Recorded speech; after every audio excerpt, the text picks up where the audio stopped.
Assalamualaikum warahmatullahi wabarakatuh. Alhamdulillahillazi arsala rasulahu bil huda wa dinil haq liyuzhirahu 'ala dini kulli wa kafa billahi syahida. Asyhadu an la ilaha illallah wa asyhadu anna Muhammadan abduhu wa rasuluh la nabiyya ba'da amma ba'd.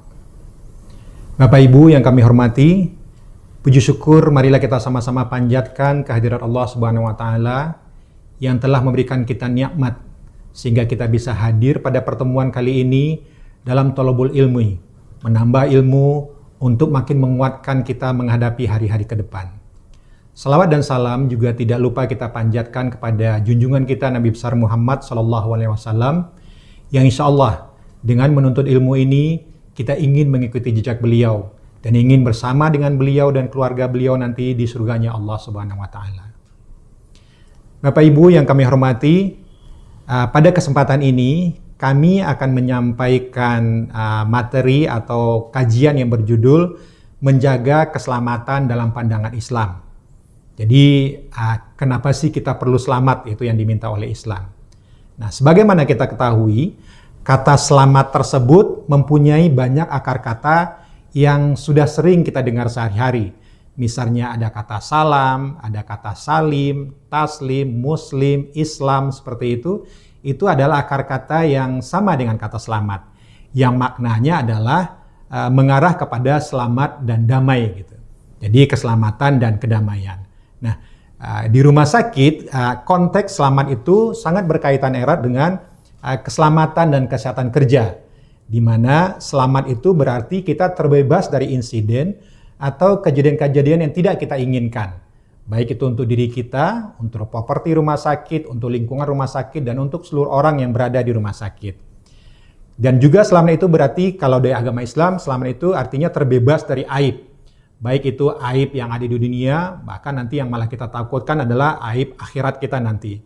Jadi kita berharap kita selamat dari aib dunia dan aib akhirat tersebut. Bapak Ibu sekalian yang saya hormati, kata-kata selamat itu memberikan kita kesempatan untuk mewajibkan diri kita untuk menjaga diri sendiri, menjaga properti kita, dan menjaga lingkungan kita agar selamat. Dan bukan hanya itu, dianjurkan juga atau malah diharuskan kita menjaga keselamatan orang lain, properti orang lain, dan lingkungan di sekitarnya agar terbebas dari kecedera, terbebas dari kerusakan, terbebas dari kebinasaan.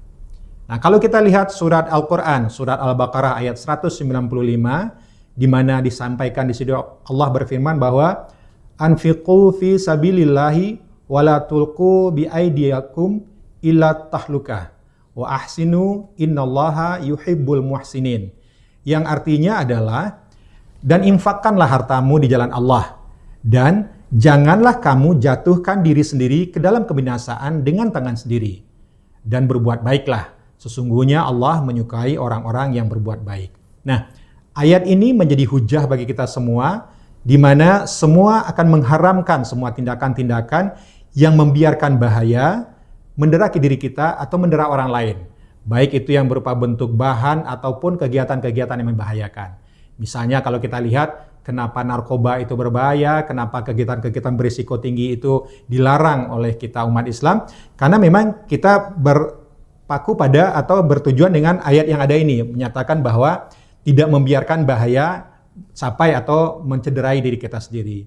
Nah, dalam konteks kita di rumah sakit, keselamatan tersebut suatu kegiatan yang harus kita lakukan, di mana pada kesempatan tersebut kita juga berinvestasi di jalan Allah dengan cara mencegah kecelakaan dan berbuat kebaikan. Jadi menjaga keselamatan itu penting, tapi berinvestasi untuk mencegah terjadinya celaka dan selalu berbuat baik pun sangat dianjurkan di dalam agama kita. Kalau kita tahu dalam teori domino terjadinya suatu kecelakaan, itu disebabkan oleh dua hal utama, yaitu apa yang kita sebut dengan kondisi yang tidak aman atau perilaku yang tidak aman. Nah, aman atau selamat itu artinya dalam hal ini adalah selamat. Artinya bagaimana perilaku-perilaku kita yang tidak membuat kita selamat atau kondisi lingkungan kita yang membuat kita tidak selamat. Makanya di sini dipastikan bahwa dua hal tersebutlah yang mengakibatkan terjadinya celaka, baik bagi diri kita, orang lain, properti kita, atau lingkungan kita. Nah, fakta menarik di dalam Islam bahwa akan ada pahala yang diberikan oleh Allah Subhanahu wa taala apabila seseorang berusaha untuk menghilangkan kemungkinan-kemungkinan yang berbahaya atau berisiko tersebut bagi dirinya sendiri atau menghilangkan kemungkinan tersebut bagi orang lain. Jadi Allah menjamin bahwa akan ada pahala buat kita sebagai pahala sedekah untuk itu. Hal ini bisa kita lihat di dalam riwayat Rasulullah SAW yang penggalanya menyatakan bahwa membuang gangguan atau duri dari jalan raya adalah sedekah. Nah, satu pekerjaan membuang kemungkinan resiko atau berbahaya tertusuk bagi orang yang lewat itu adalah sedekah. Apakah lagi nanti kita di rumah sakit, yang semua pekerjaan kita di sini adalah pekerjaan-pekerjaan yang benar-benar membuang resiko atau bahaya agar tidak mencederai kita atau mencederai orang lain atau mencederai pasien-pasien kita. Kita lihat para dokter, para medis, perawat, semuanya berusaha untuk menghilangkan kondisi berbahaya yang ada pada pasien-pasiennya, sehingga pasien-pasiennya menjadi lebih baik, bahkan sembuh, pulang untuk kembali hidup normal, menjalankan aktivitas dan beribadah. Kita lihat juga petugas-petugas yang bekerja di rumah sakit, misalnya petugas kebersihan. Mereka berusaha untuk menghilangkan kotoran, infeksius atau segala macam yang bisa menyebarkan penyakit yang tentunya akan berbahaya atau membuat cedera orang lain, apakah itu pasien atau pengunjung di rumah sakit. Hal lain juga dilakukan oleh petugas keamanan di rumah sakit misalnya. Mereka berusaha menjaga keamanan, mencegah terjadinya kehilangan dan kerusakan properti di rumah sakit, dan itu juga adalah kegiatan dalam rangka mencegah terjadinya bahaya, dan itu ada nilai pahalanya. Dan yang gak kalah penting adalah ada petugas di rumah sakit yang selalu turun ke lapangan, memeriksa keadaan-keadaan atau kondisi-kondisi yang tidak aman, melakukan tindakan-tindakan perbaikan, sehingga kondisi yang tidak aman tersebut tidak sempat mencederai pasien, tidak sempat mencederai diri sendiri, tidak sempat mencederai siapapun yang berada di rumah sakit. Dan semuanya adalah sedekah yang dicatat oleh Allah Subhanahu wa taala. Jadi pada dasarnya, seluruh aktivitas yang dilakukan oleh Civitas Hospitalia di rumah sakit ini adalah kegiatan-kegiatan yang dalam rangka mencegah terjadinya celaka pada diri sendiri, yang artinya adalah membuat diri dia selamat dalam satu hal. Hal lain adalah mereka juga melakukan hal-hal yang membuat orang lain selamat atau membuat atau mencegah terjadinya cedera pada orang lain. Baik itu pada pasien, pengunjung rumah sakit, atau siapapun yang berada di rumah sakit. Jadi dapat disimpulkan bahwa menjaga keselamatan adalah sesuatu yang diharuskan di dalam agama Islam. Makanya pastikan bahwa kita semua adalah agen keselamatan di rumah sakit kita. Kita adalah orang-orang yang bertindak untuk membuat semuanya menjadi aman dan selamat. Kita adalah orang-orang yang memantau hal-hal yang tidak aman atau kondisi yang tidak aman atau tidak selamat. Kita adalah orang-orang yang memantau perilaku-perilaku yang tidak aman atau tidak selamat. Dan kita adalah orang-orang yang berusaha untuk mencegah semua itu terjadi. Sehingga siapapun yang berada di rumah sakit, baik orang, properti, atau lingkungan, akan terjaga keselamatannya. Nah, ini adalah PR buat kita semua. Ini menjadi kewajiban kita semua, sehingga rumah sakit tempat kita tinggal ini, atau tempat kita berusaha, atau tempat kita mengabdikan diri ini, selain mendapatkan hal-hal baik bagi pasiennya, juga bagi kita sebagai pelaksana pekerja di rumah sakit ini mendapatkan pahala yang terbaik dari Allah. Jadi bisa dipastikan bahwa selamat itu adalah hal yang diharuskan dalam agama Islam untuk dijaga.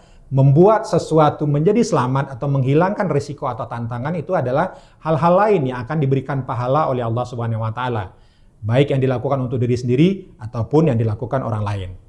Makanya di sini kami berdoa semoga kita semua tetap bisa istiqomah, menjaga diri kita, menjaga orang lain, menjaga pasien kita, teman sejawat kita, agar tetap terjaga keselamatannya. Dan semua juga bersama-sama berusaha untuk menghilangkan kemungkinan-kemungkinan kondisi yang tidak selamat atau perilaku yang tidak selamat dari siapapun yang berada di rumah sakit, agar semuanya menjadi lebih baik, menjadi selamat dan terbaik di mata Allah Subhanahu wa taala. Marilah kita sama-sama bertekad untuk menjalankan perintah Allah ini bagi diri kita sendiri. Akhirnya itulah yang bisa saya sampaikan bagaimana kita mendapati atau menjaga keselamatan dalam pandangan Islam. Di akhir kesempatan ini saya akan menyampaikan sebuah pantun yang kira-kira bunyinya seperti ini. Buah rambutan, buah kelapa, dijual orang di jalan kenanga. Menjaga keselamatan itu berbuah pahala. Ayo saudara kita jalankan bersama-sama. Demikian mungkin penyampaian dari saya untuk kajian kali ini. Saya akhiri dengan billahi taufiq wal hidayah. Assalamualaikum warahmatullahi wabarakatuh.